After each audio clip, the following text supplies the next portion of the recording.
काय नाही, ते गावात चाललो होतं जरा काम होतं. हा गावात चाललो जरा काम होतं म्हणून. काय करतात आजी? काय झालं अर्जंट असं होतं, एक जमीन आमची शेजारी विकाय निघाली. हा हा तात्यांना कळतं. तात्यांना एकदा जमीन दाखवली ना, तात्यांना आमच्या जमिनीच्या आसपासची रेट, ती जमिनीची माती, खरेदी विक्री सगळं कळतं म्हणून तात्यांकडे आलतो. तात्या कुठे आहेत?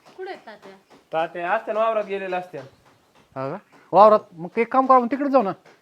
तिकडेच बोलू आपण, मग येतो आम्ही घरी. फोन करतो मी तात्याला. पाणी पिणी काय? नाही नाही, आज जातो तात्यांकडून येतो.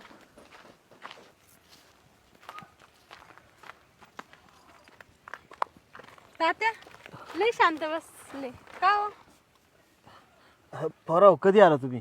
आम्ही ठीक आहे, आता घरी ऋषी भेटला. म्हणलं दादा तात्या म्हणला असते पुढे ना चाललाय तो बाहेर. म्हणला तुम्ही इथे. काय तुमच्याकडेच येणं केलं तर थोडं काम बी तसं होतं. तुम्ही कसं काय बरं जाऊ द्या, तुमचं कसं काय चाललंय?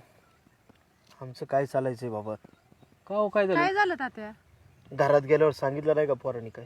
घरात गेलोच नाही, गेट मधूनच बाहेर आलोय. तुम्ही इकडे म्हणल्यावर घरात कशाला गेलो तुमचं आम्ही? तोंड इथं आलो. पडलंय काय बांध, असं अडचण काय आहे? काय झालंय तात्या? कशाचं काय बाबा? नवी पिढी तुमची, तुम्हाला काय सांगावं तरी अडचण, आणि नाही सांगावं तर आम्हाला बुक्याचा मारे. पण आज मला कळले,